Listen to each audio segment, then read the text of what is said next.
पाकिस्तान के वजीर दाखिला मोहसिन नकवी साहब ने सियासी धमाका कर दिया है। क्या शहबाज शरीफ हुकूमत की छुट्टी होने वाली है? क्या इमरान खान साहब की वापसी होने वाली है? ये सब चक्कर क्या है या घन चक्कर है? तफसील से बात करते हैं। देखिए, मोहसिन नकवी साहब पाकिस्तान के वजीर दाखिला हैं और बहुत ही ताकतवर पोजीशन है। इसके अलावा वो पीसीबी के चेयरमैन भी हैं और भी बहुत कुछ हैं, सेनेटर हैं, सूबाई वजीर हैं और सबसे बढ़कर यह है कि वो पाकिस्तान की इस्टेब्लिशमेंट के बहुत ही करीब हैं। तो उन्होंने जो एक बयान दिया है वो उसके बाद एक थरथली मच गई है और उस पर बहुत ही चमगोइयाँ हो रही हैं। तो मोहसिन नकवी साहब ने क्या बोला है और क्या बोला है और उसका मफहूम और मानी क्या है, तो हम जरा उस पर मिल के डिस्कस कर लेते हैं। मोहसिन नकवी साहब ने ये कहा है कि जिस निज़ाम के अंदर हम रह रहे हैं ये ढह चुका है और साथ ही उन्होंने पाकिस्तान में नए सूबे बनाने का मशवरा भी दे दिया है। तो क्या मोहसिन नकवी साहब ने सही बोला है? क्या जिस निज़ाम में हम रह रहे हैं क्या वो ढह चुका है? देखें, ये बात तो उन्होंने सही बोली है और हमें ये बात मानना ही पड़ेगी। उसकी वजह यह है कि पाकिस्तान में इस वक्त गरीब हो या अमीर, कोई भी पाकिस्तान की मौजूदा सूरत हाल से खुश नहीं है। हर कोई स्ट्रगल कर रहा है और हर कोई परेशान है। तो कानून यहाँ पे बहुत है, यहाँ आइन की किताब भी है 73 के आइन के तनाजुर में, लेकिन उस पर अमल नहीं होता, तो सिस्टम को बदलने की ज़रूरत है। अब मोहसिन नकवी साहब की इसी बात के साथ एक और चीज़ भी जुड़ी हुई है और वो ये है कि नए सूबों का क़याम। देखिए, पाकिस्तान की आबादी बहुत ज़्यादा है, 25 करोड़ है और रकबा भी ठीक ठाक है, लेकिन आबादी जितनी ज़्यादा हो गई है तो उस हिसाब से जो रकबा है अब वो छोटा लगता है। लेकिन सूबे सिर्फ 4 हैं और अगर गिलगित बल्तिस्तान और आज़ाद कश्मीर को भी मिलाया जाए 6, लेकिन जो कानूनी जो अभी कैफियत है तो उसके मुताबिक पंजाब, सिंध, बलूचिस्तान और खैबर पख्तूनख्वा पाकिस्तान के 4 सूबे हैं और पाकिस्तानी गिलगित बल्तिस्तान को और आज़ाद कश्मीर को भी अपना ही समझते हैं और वहाँ के लोग भी पाकिस्तान को अपना समझते हैं। लेकिन सूबे 4 हैं और पाकिस्तान का जितना रकबा और आबादी है, तो मेरे ख्याल से तो पाकिस्तान के कम से कम सूबे होने चाहिए 12 से लेकर 28, और अगर सूबे बनाए जाएंगे तो 12 से 28 के दरमियान ही बनेंगे। हो सकता है 28 बना दिए जाएं, हो सकता है शुरू में 8 बने या 12 बने।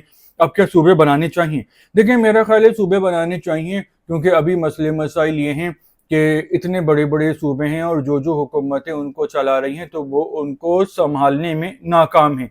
यही वजह है कि हम देखते हैं कि अमन व अमान के मसले हैं, इंफ्रास्ट्रक्चर के मसले हैं, लोगों को कारोबार का मसला है, रोज़गार नहीं है, सफाई नहीं है, यानी मसलों का एक अंबार लगा हुआ है। तो होगा ये कि जब सूबे ज़्यादा होंगे और छोटे सूबे होंगे तो उनको संभालना आसान होगा, लेकिन सिर्फ सूबे बना देना काफ़ी नहीं होगा। सूबे बनाने के साथ जो इंतज़ामात हैं, जो इख्तियारात हैं, जो ताकत है, तो वो देनी होगी आपको लोकल गवर्नमेंट्स को। अभी पाकिस्तान में ये है कि जो वफाक है यानी इस्लामाबाद है, तो वो सूबों को पैसा देता है और पैसे जो हैं वो आते हैं वज़ीर आला के पास, चाहे वो सिंध का हो, पंजाब का हो, केपी का हो, बलूचिस्तान का हो, और वो सारे पैसे उनके पास होते हैं। बल्दियाती निज़ाम हमारा एक्टिव नहीं है, तो वो पैसे बल्दियाती निज़ाम में लोकल गवर्नमेंट्स को नहीं जाते। जो वज़ीर आला हैं वो पैसे वो तरक्याती कामों के लिए वो अपने वज़ीरों को बांट देते हैं और उसके बाद लोग ये सवाल करते हैं कि क्या इस पैसे को ज़मीन खा गई या फिर आसमान निगल गया, क्योंकि बहुत सारा उसमें पैसा खुर्द बुर्द हो जाता है। ये हम सब जानते हैं, इसमें ज़्यादा बात करने की हमें ज़रूरत भी नहीं है, क्योंकि सबको पता है कि ज़्यादातर पैसा जो है वो सही जगह नहीं लगता और पैसे खा लिए जाते हैं। तो जब बल्दियाती हुकूमतें होंगी, बल्दियाती हुकूमतों में होता यह है कि दुनिया भर में जो भी बल्दियाती हुकूमतें होती हैं उनके जो लोग होते हैं, जो चला रहे होते हैं लोकल गवर्नमेंट्स को, वो जैसे मैं और आप जहाँ रहते हैं तो वो बल्दियाती हुकूमत के रुकन उन्हीं इलाकों में रहते हैं, गली मोहल्लों में रहते हैं। अगर वहाँ पे सफाई होती है तो उस सफाई का उनको, उनके ख़ानदान को फ़ायदा होता है, अमन व अमान होता है तो वो सबको फ़ायदा होता है। जबकि जो वज़ीर हैं वो, उनका आबाई इलाके कहीं और होते हैं, वो वोट कहीं और से हासिल करके सीट जीतते हैं और वो रहते कहीं और हैं, तो उनका कोई दिमागी या जहनी ताल्लुक भी नहीं होता उन जगहों से जहाँ से वो जीते होते हैं। तो सूबे बनाना इतना आसान नहीं है, क्योंकि ना तो पीपल्स पार्टी चाह रही है, ना ही मुस्लिम लीग नून चाह रही है। क्योंकि अभी क्या होता है کہ یہ کبھی مسلم لیگ نون حکومت بناتی تھی 80s سے، کبھی جو ہے پیپلز پارٹی بناتی تھی، پھر اسٹیبلشمنٹ عمران خان صاحب کو لے آئی تو یہ لوگ عمران خان صاحب کی مقبولیت سے گھبرا گئے، ان کے خلاف ایکا کر لیا۔ اب عمران خان اپنے سیاسی غلط فیصلوں کی وجہ سے جیل میں ہیں اور انہوں نے عمران خان صاحب کے خلاف اتحاد بنا لیا ہے۔ تو یہ ایک گیم چل رہا تھا، مطلب جو ایک پولیٹیکل چیئر گیم ہوتا ہے کہ کبھی مسلم لیگ نون جیت رہی تھی، کبھی پیپلز پارٹی حکومت بنا رہی تھی، تو یہ بھی ختم ہونا چاہیے۔ صوبے بنانا مشکل ہوگا اور اس کے لیے اسٹیبلشمنٹ کو تمام پارٹیوں کو منانا ہوگا تاکہ 28ویں ترمیم آئے اور پھر پاکستان کا جو قانون ہے اس میں رد و بدل کیا جائے۔ اور اس کے ساتھ ساتھ ہمیں 2-3 کام اور بھی کرنے کی ضرورت ہے۔ ایک تو جو اختیارات ہیں اور جو بجٹ ہے وہ لوکل گورنمنٹس تک آئیں، کیونکہ لوکل گورنمنٹ والے عوام کے درمیان رہتے ہیں، ان جگہوں کے علاقوں کے ان آؤٹ سے واقف ہوتے ہیں، تو عوام ان کو بآسانی پکڑ سکتی ہے ان کے گھروں پہ جا کے۔ اور دوسری بات یہ ہے کہ پاکستان سے دہشت گردی بھی ختم کرنی ہوگی، پاکستان کو اسٹیبلشمنٹ کو عوام کو مل کے۔ جب دہشت گردی نہیں ہوگی، امن و امان ہوگا، امن و امان ہوگا تو پاکستان میں انویسٹمنٹ بھی آئے گی، لوکل اور انٹرنیشنل انویسٹمنٹ آئے گی، تو پھر پاکستان میں ہم دیکھیں گے کہ انڈسٹری لگے گی، کاروبار لوگ کریں گے، جابز ملیں گی، تو اس طرح ترقی خوشحالی ہوگی، یہ ایک چین بن جائے گی امن و امان کی وجہ سے۔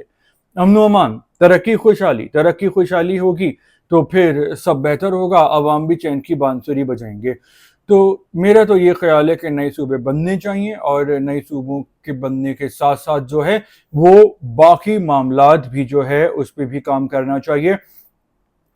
محسن نقوی صاحب نے اور بھی کہا ہے کہ وفاقی حکومت جب اپنا بجٹ بناتی تو خسارے کا بناتی ہے۔ اس کی وجہ یہ ہے کہ پاکستان قرضے میں ہے اور ہر سال قرضہ لے کے کام چلانے پڑتے ہیں، تو ہمارا جو ہے وہ پہیہ ہی الٹا چل رہا ہے اور پاکستان مسلسل نقصان میں جا رہا ہے۔ پاکستان نقصان میں جا رہا ہے تو پاکستانیوں کا اصل میں نقصان ہو رہا ہے۔ اس کے علاوہ انہوں نے یہ کہا کہ جو 2-4 ہزار روپے دے دی جاتے ہیں عوام کو اور لیپ ٹاپ، تو ان سے مسئلے حل نہیں ہوں گے۔ دیکھیں یہ تو شو شاہ والے کام ہیں۔ اب اگر مجھے گھر بیٹھے 5-7 ہزار روپے مل جائیں گے تو میرا اس میں پورے مہینے کا یا آپ کا تو خرچہ نہیں چلے گا۔ بجلی کے بل ہیں، گھر کے خرچے ہیں، اور کئی چیزیں ہوتی ہیں، فیسیں ہوتی ہیں، گروسری کے پیسے لگتے ہیں، تو وہ تو یہ ہے کہ مفتہ مل جاتا ہے تو بہت سارے لوگ خوش ہو جاتے ہیں اور بہت سارا پیسہ وہ دیا بھی اپنے اپنے لوگوں کو جاتا ہے۔ اصل بات تو یہ ہے کہ آپ نظام صحیح کریں کہ پاکستان میں انویسٹمنٹ ہو، لوگ کام کریں، جاب کریں یا کاروبار کریں۔ جب وہ محنت کریں گے، کمائیں گے، اپنی مرضی کا کام کریں گے، اس میں ترقی کریں گے تو پاکستان کی ترقی ہوگی۔ 7,000 روپے بے نظیر انکم سپورٹ پروگرام سے لے کے ملک ترقی نہیں کر سکتا۔ وہ تو پیسے ہم بیٹھے بٹھائے لوگوں کو گھر بیٹھے دے رہے ہیں اور پھر ان میں سے بہت سارے جو لوگ ہیں وہ کام بھی نہیں کرتے۔ اس کے علاوہ لیپ ٹاپ دے کر بھی جو ہے وہ ٹھیک ہے کہ آپ لوگوں کو اٹریکٹ کر سکتے ہیں علم کی طرف، لیکن اس سے پاکستان ترقی نہیں کر سکتا۔ پاکستان کی ترقی کے لیے امن و امان قائم کرنا ضروری ہے اور میرٹ قائم کرنا ضروری ہے، کرپشن ختم کرنا ضروری ہے، اور جو پاکستان کا ابھی کا بجٹ ہوتا ہے وہ صحیح جگہ لگے۔ اس سے جو ہے وہ اسکول بنے، کالج بنے، اسپتال بنے، انڈسٹریاں لگے، کارخانے لگیں، تو پاکستان کا جو ہے وہ بیڑا پار ہوگا۔ تو محسن نقوی صاحب کی بات سے آپ اتفاق کرتے ہیں یا اختلاف کرتے ہیں، آپ جو بھی کہنا چاہتے ہیں آپ دل کھول کے بول سکتے ہیں۔ فی الحال اتنا ہی، دوبارہ ملیں گے۔